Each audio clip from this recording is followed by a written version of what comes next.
संविधान करोके ग्रुपतर्फे श्रावण सरींचा वर्षाव. श्रावणी हंगामा रणजित रसिक श्रोते चिंब भिजले.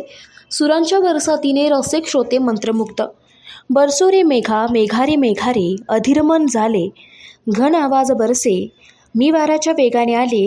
ओ सजना बरखा बहार आई मेरे नैना सावन भादो लगी आज सावन की.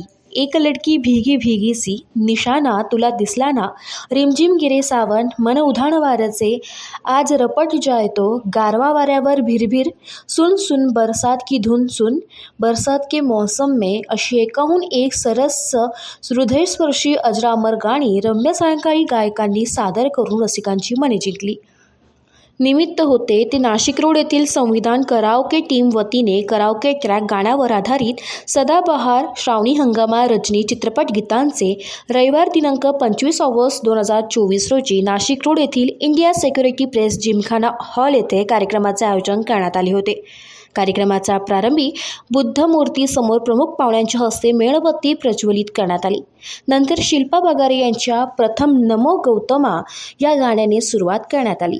या संगीत रजनी कार्यक्रमाचे संयोजन राजन गायकवाड व मीनाताई गांगुर्डे यांनी केले होते. स्वतः राजन गायकवाड यांच्यासह सुनील मराठे, गौतम भदाणे, संजय परमसागर, भरत भोई, अशोक दिवे, मीना पाठक, अस्मिता गादेकर, अनुपमा क्षीरसागर, वैशाली सूर्यवंशी, सुरेंद्रनाथ सोनार, जयवंत गांगुर्डे, अशोक महाजन, राधिका गांगुर्डे, गोविंद भोळे, विनोद गोसावी, प्रीतम आमेसर, सुदेश आमेसर, नितीन केदारे, संजय दुलगज, शैलजा सोनार, माधवी भटनागर यांनी विविध गाजलेली सोलो, डुएट, हिंदी व मराठी पाऊस गाणी सादर केली. कार्यक्रमास परिघा सामाजिक संस्थेच्या प्रेसिडेंट मीनाक्षी पवार, CNPचे जनरल सेक्रेटरी मनोज चिमणकर, सुभाष बोराडे, शरद मोरे, अखिल भारतीय कलावंत न्याय हक्क समितीचे अध्यक्ष सोमनाथ गायकवाड, रोशन अहिरे आदी मान्यवर उपस्थित होते. ध्वनी संयोजन कैलास काळे यांनी तर सूत्रसंचालन संजय परमसागर व माधवी भटनागर यांनी केले. उपस्थितांचे आभार शिल्पा पगारे यांनी मानले. मोहन पवार यांनी उत्कृष्ट 5 गायकांना बक्षिसे देऊन कलाकारांचा आनंद द्विगुणित केलाय. गायकांनी गायलेल्या गाण्यांना उपस्थित सर्व अतिथी व हॉलमध्ये खचाखच भरलेल्या रसिक श्रोत्यांनी उत्स्फूर्त दाद देऊन पाऊस संगीत रजनी मैफिलीचा आनंद घेतला.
AB न्यूजसाठी प्रमोद रहाणे, नाशिक रोड, नाशिक.